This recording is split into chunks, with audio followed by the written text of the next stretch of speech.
Le crime de Rouletabille.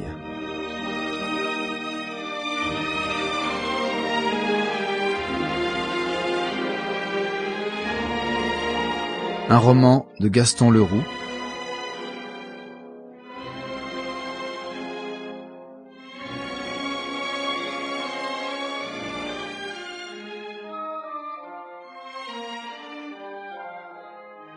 Une production de la Compagnie du Savoir et de Stéphanie Reynaud.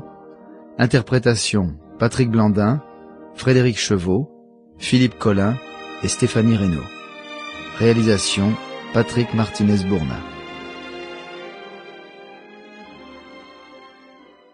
Chapitre 1. Réflexion et souvenirs d'un ami.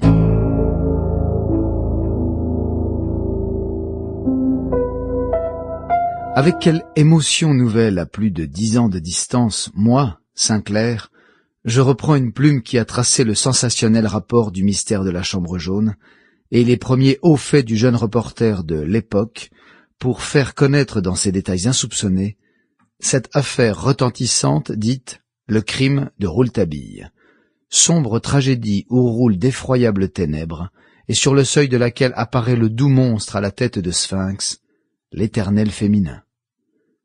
Pauvre Rouletabille. Lui à qui aucun problème jusqu'alors n'avait résisté.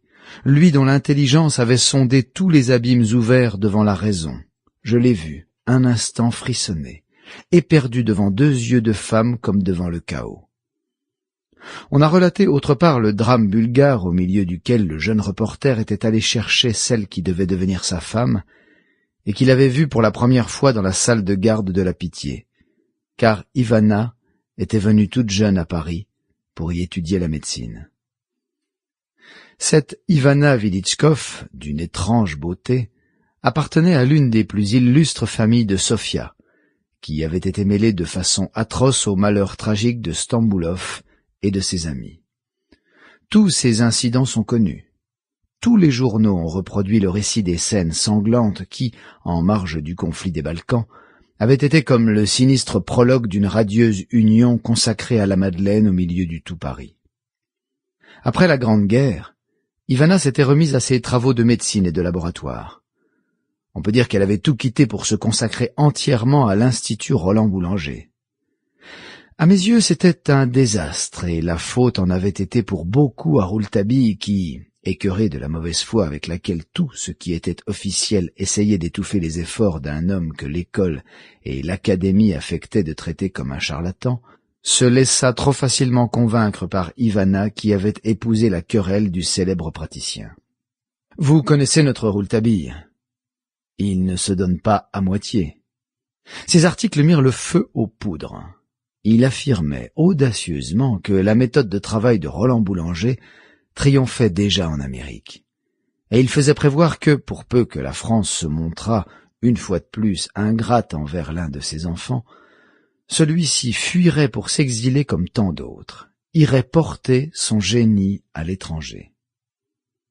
En réalité, Roland Boulanger a-t-il eu du génie? Nous le saurons peut-être prochainement. Je l'ai toujours cru un peu faiseur. Assurément, il ne savait point être simple. Il était trop bel homme et avait la parole trop fleurie.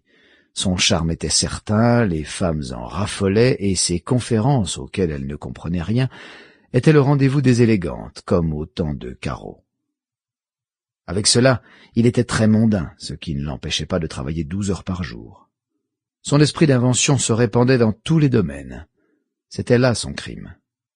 Avait-on assez ri de son nouveau fusil à percussion latérale et de son nouveau système d'engrenage pour moteur d'auto et de son nouveau procédé de champagnisation? Cependant, des sociétés s'étaient formées qui exploitaient ses brevets et qui ne paraissaient point s'être ruinées. Après avoir fait rire, il avait fait rugir. C'était quand il avait eu la prétention sacrilège de revenir sur les travaux de Pasteur en ressuscitant la génération spontanée. Il affirmait que rien n'avait été définitivement prouvé à ce sujet, et ses très curieux travaux sur la sensibilité, l'anesthésie et la génération des métaux conduisaient, il faut bien l'avouer, à des hypothèses inconnues et jamais... Sample complete. Ready to continue?